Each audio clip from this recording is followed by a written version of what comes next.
Good morning class. आज हम एक नया टॉपिक पढ़ेंगे, हेज़नबर्ग्स uncertainty principle.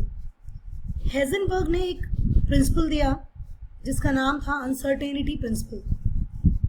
Uncertainty means, as you know, every object present in the universe has two types of nature, particle as well as wave nature.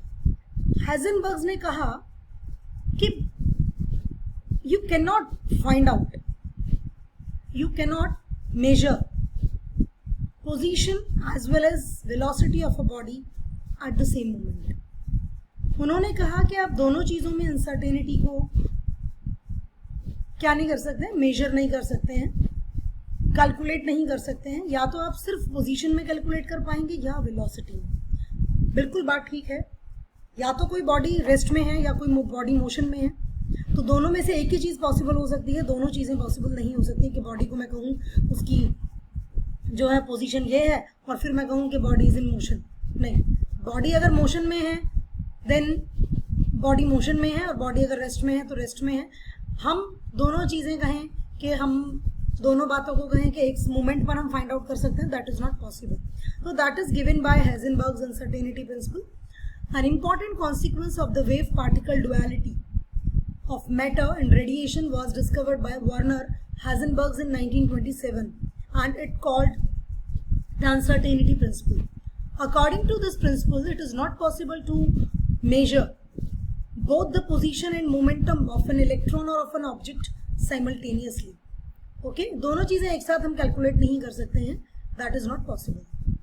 In simpler words, we can say that most accurate you measure a particle's position, the less accurately you are able to measure its momentum. बिल्कुल, हम अगर ये कह रहे हैं कि इस object की पोजीशन ये है, तो उसकी जो वेलोसिटी होगी या स्पीड जो की बात मैं कहूँ या मैं मोमेंटम की बात करूँ, आप उसके बारे में बात नहीं कर सकते। और अगर आप उसका मोमेंटम मेजर कर रहे हैं, आप कह रहे हैं body is moving with this so much of speed, तो आप उसकी पोजीशन के बारे में कोई कमेंट नहीं कर सकते। That is basically stated by Werner Heisenberg, and for this he got the Nobel Prize in 1932. ये रिलेशनशिप है, AX मीन्स पोजीशन में आपकी अनसर्टेनिटी, AP मीन्स मोमेंटम में आपकी अनसर्टेनिटी। अगर आप इन दोनों को मल्टीप्लाई करते हैं, that is always greater than equal to h/4 pi.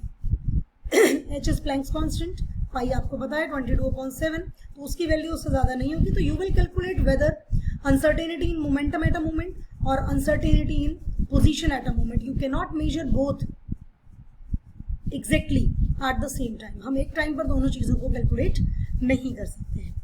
That is basically Heisenberg's uncertainty principle.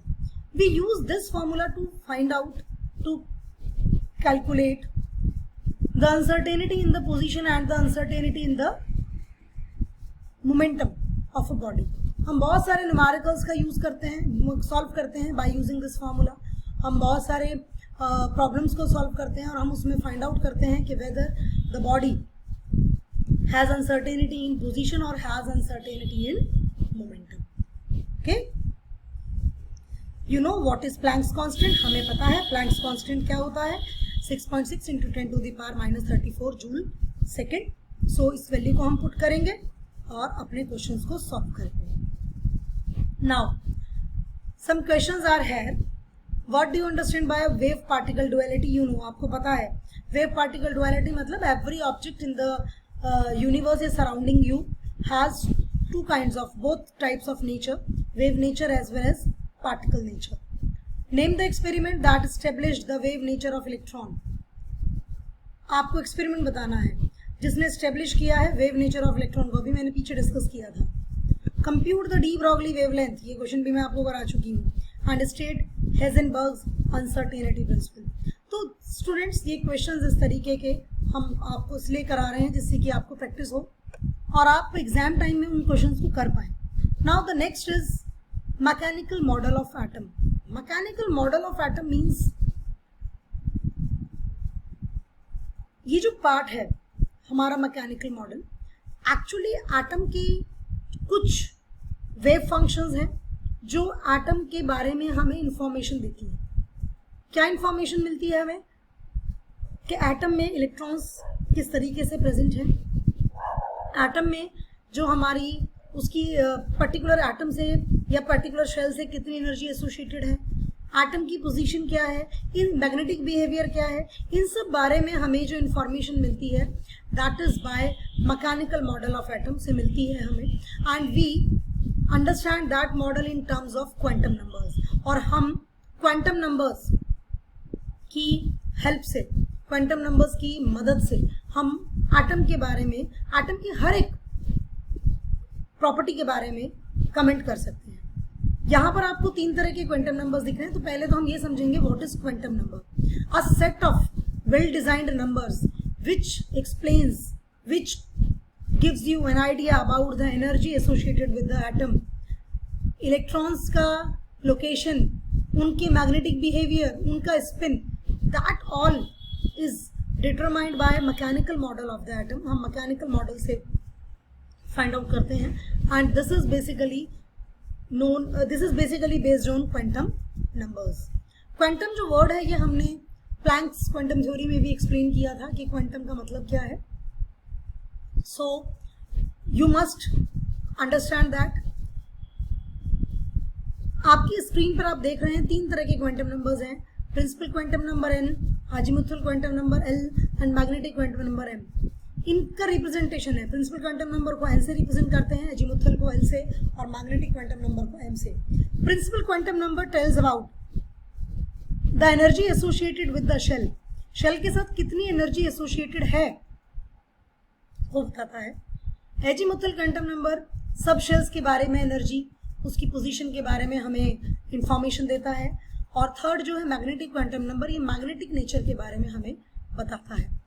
And last is spin quantum number, जो इलेक्ट्रॉन की स्पिन के बारे में बताता है। तो what is this, see now what is the significance of quantum number.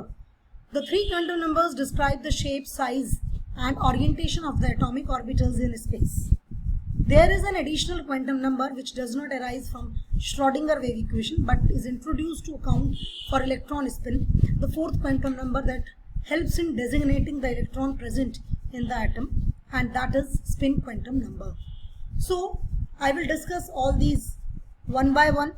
मैं ये पार्ट जो है आपको कल एक्सप्लेन करूँगी कि प्रिंसिपल क्वांटम नंबर को कैसे फाइंड आउट करते हैं, अजीमुथल को कैसे करते हैं और ये आपस में कैसे रिलेटेड है। I will discuss all these points tomorrow. तो आज के लिए सिर्फ इतना ही। आपको समझ आया होगा, मैंने हाइजेनबर्ग्स आपको अनसर्टेनिटी प्रिंसिपल पढ़ाया और क्वांटम नंबर्स के बारे में थोड़ा बताया। Thank you and have a good day.